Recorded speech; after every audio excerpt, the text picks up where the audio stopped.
Yun ang gusto nating treatment. Napakahirap ng gipit na gipit ka na, pagkatapos mangungutang ka, tutubuan ka pa ng kutakot-takot, wala ka namang magawa dahil gipit na gipit ka na nga. Kaya sasabihin nila, naku, kumapit sa patalim. Ang tao daw nagigipit, sa patalim ay kumakapit. Bakit ka kakapit sa patalim? May Diyos. Kumapit ka sa Diyos. Yun ang pinagkaiba ng mga anak ng Diyos. Meron tayong choice. Bakit ka kakapit sa patalim? Di lalo kang napalubog. Ngayon tayo po, yun ang gusto nating treatment sa atin. Paano nyo ngayon tinitreat ang kapwa?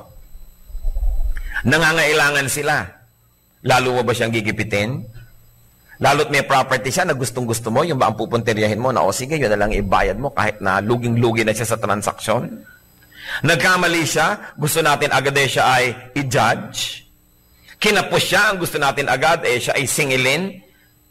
Paano ba natin gustong itrato tayo ng iba pag tayo nagkamali, tayo ang nadapa, tayo ang nagkulang? Ganon din dapat itatrato ang iba. Kung paano tayo natin gustong itrato tayo ng Diyos, Lord, nagkamali na naman po ako, patawarin niyo po ako. Paano pag yung iba naman nagkamali, di mo naman patatawarin? Kaya ang sinabi sa Matthew chapter 6, forgive people so that your heavenly Father will also forgive you. Sabi nga nung dasal, patawarin mo kami sa aming mga kasalanan, gaya rin naman ang pagpatawad namin sa nagkakasala sa amin. So anong ibig sabihin, Lord, kung kuripot po ako sa pagpapatawad sa iba, maging kuripot din kayo sa akin. Kung binibigyan ko ng deadline at hangganan ng pagpapatawad ko sa kapwa, hangganan din ang ibigay nyo sa akin at deadline. Kung masyado akong istrikto sa aking kapwa, maistriktuhan nyo ako. Pero gusto ko po, Lord, ang luwag-luwag nyo sa akin dahil lagi naman ako nagkakamali, pues magiging maluwag din ako sa aking kapwa. Kung paano natin tinatrato ang iba, ganoon ang hinihingi nating trato sa atin ng Diyos. So we want to be understood, be understanding. You want to be forgiven, be forgiving. You want to be cared for, be caring. Because what you give is what you keep. It is this paradox in life that you keep only what you give away. So when you give away love, you keep it. When you give away hatred, you keep it. So you keep what you give away. Therefore, you give away what you want to keep. Tayo nga kalaban ng Diyos sa ating kasalanan, sa ating patuloy na katigasan ng ulot, mga pagkakamali at pagkukulang. Ang totoo ay kalaban tayo ng perfection ng Diyos. Pero ganun pa man, minahal tayo at patuloy na minamahal. Matthew 6:14-15. For if you forgive men when they sin against you, your heavenly Father will also forgive you. But if you do not forgive men their sins, your Father will not forgive your sins. Ang dami pong nakakaroon ng nervous breakdown, nakakaroon ng depression, at kung minsan napopossess ng mga evil spirits. Pag sinuri ninyo ang background, napakalaking porsyento ng mga nade-depress, ng mga na-oppress ng mga evil spirits, at napopossess pa kung minsan, ang ugat is lack of forgiveness. Pag in-interview nyo, pag tinanong nyo, may malalim na galit sa magulang, sa kapatid, sa asawa, sa anak, sa kapitbahay, kung kanino man. Galit na tagal-tagal na nandun na, nag-ugat na, at kinain at nilaso na ang kanyang buong puso. Ngayon, bakit nagkakaganong-ganon? Bakit nade-depress? Bakit wala namang kausap, tumatawa? Malayo ang tingin, wala namang tinatanaw. Bakit ganon? Hinahanap si Crispin at si Basilio. Kasi hindi nagpapatawad sa kapwa. Ang sasabihin nyo, bakit naman? Hindi lang nagpatawad. Anong naging problema? Hindi rin pinapatawad ng Diyos. Kasi ang sabi, kung nagpapatawad ka sa kapwa mo, papatawarin ka ng Diyos. Kung di ka nagpapatawad, di ka pinapatawad. So, sino man sa atin? Ang may sama ng loob na kinikimkim. Meron tayong iniingatang galit sa puso. Meron tayong pagkamuhi. Meron kang kinasusuklaman. Hindi mo pinapatawad. Lahat ng mga dasal mo sa Diyos sa patawarin ka sa iyong pagkukulang, yun ay kung nagdadasal ka, hindi dinidinig. Kaya nagkasapin-sapin at nagkapatong-patong na ang utang mo sa Diyos. Kayo na nakaranas magkaroon ng utang sa bangko, alam nyo ang kahulugan nun. Nagipit ka na nga, kaya ka nagsangla. Kaya pala sinasabing, interest last month, interest next month, yung pala pinag-i-interesan ka. Kaya namatay ka na sa kababayad ng interest, dumami na ng dumami. Hindi ka nga makabayad ngayong buwan na to dahil gipit ka, lalong magko-compound pa. Lulubog ka ng lulubog, inilulubog ka dahil hindi ka pinapatawad at sinisingil ka. Bangko pa lang yon, nagpapautang pa lang yon. Yung Diyos sa langit, yung bangko ng langit, na ang dami-dami mong utang, hindi ka pinapatawad, nagko-compound, kaya ka lubog ng lubog, dumadali naman kay Satanas na paglaruan ka, siklot-siklotin, dahil wala kang proteksyon. Walang grasya ng Diyos dahil hindi ka pala pinapatawad. Ang dahilan, hindi ka kasi nagpapatawad sa iba.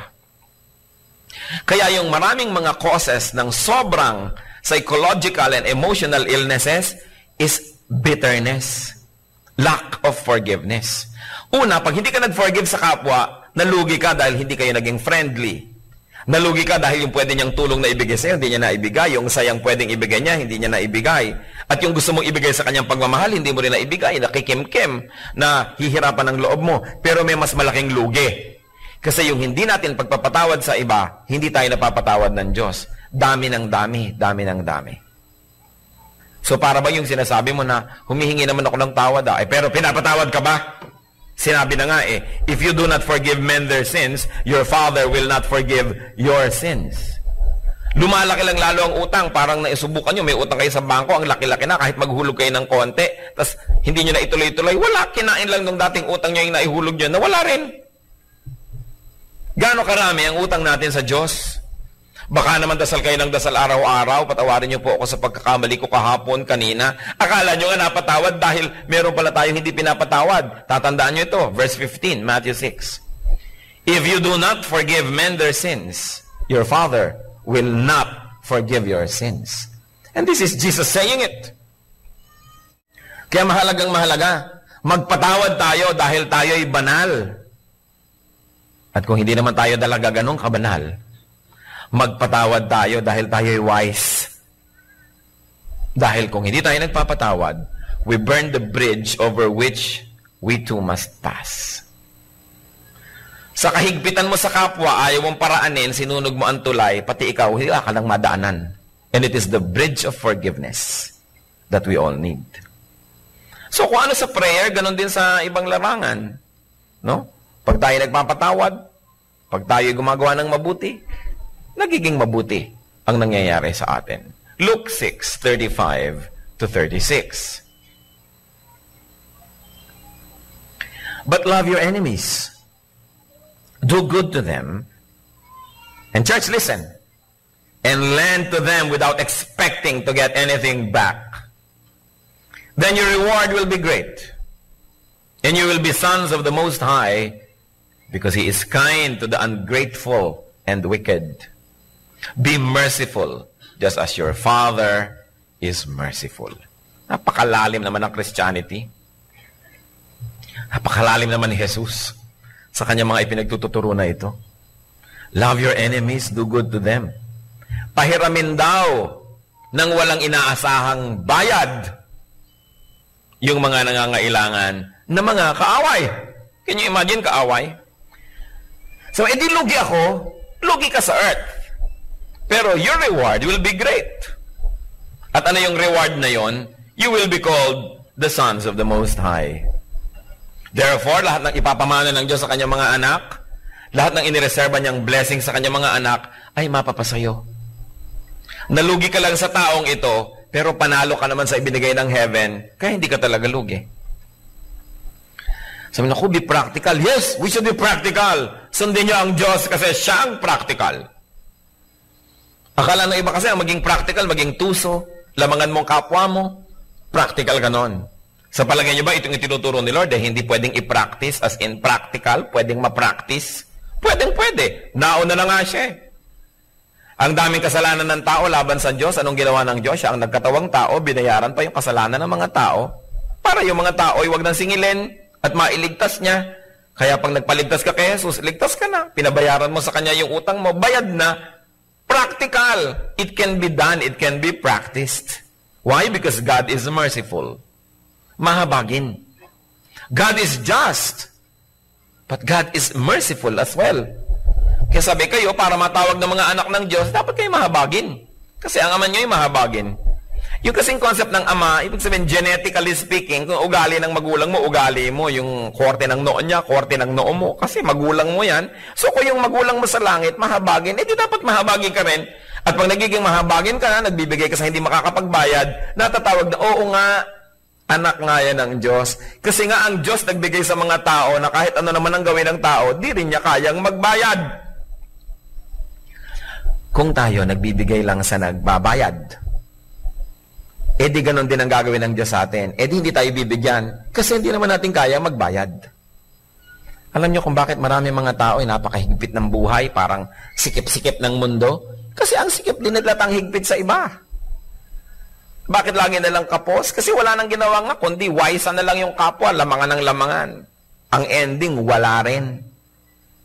Diyan sa mga nanglalamang na yan at mga nandadaya, yun at yun pa rin ang problema. Pera pa rin. Hindi naman nagiging solusyon.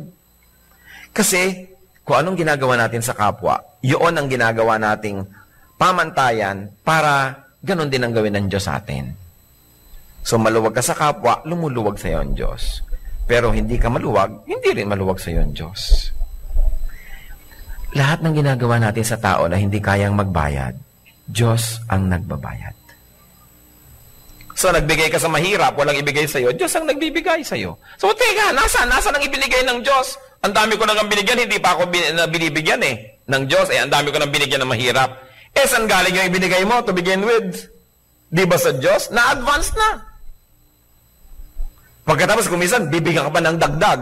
Sabi mo, ay, bumalik. Pero kahit na hindi bumalik, saan ba galing yung ibinigay nyo? Di ba sa Diyos na nga galing yon? Sabi nga sa Bible, you were not born with anything and you cannot take anything out of this world. So everything that we think we have is really from God. So nagbigay ka na, hindi bumalik, hindi para sa iyo yun. Kaya inabot sa iyo ng Diyos para iabot mo sa iba. Kasi ang Diyos naman marunong ng arithmetic, alangan namang hindi. At ang Diyos, ayaw niyang may utang siya sa tao, di ba sinasabi niya, tulungan niyo yung mahihirap, tulungan niyo yung mga mahina, yung mga hindi kaya magbigay. Di nagbigay ngayon tayo. Di inaari ngayon ng Diyos na utang niya yon kasi siyang may utos Di ba kung meron may nagsabi sa atin, pautangin mo yan, pautangin mo yan. Ikaw na ngayon ang may utang doon sa sinabihan mo kasi sinunod ka Kaya ganyan yung mga garantor. O sige, bigyan mo yan, ako magagaranti. Hindi ka binayaran, si garantor ang magbabayad. So si Lord, sinasabi niya, bigyan mo yan, bigyan mo yan, bigyan mo yan. Siya yung garantor. Yung mga pinagbibigyan natin, hindi nagbayad lahat. Di Diyos ang magbabayad, siya yung garantor Do you think magpapalaypas ang Diyos na isang araw na may utang siya sa tao? No, God siya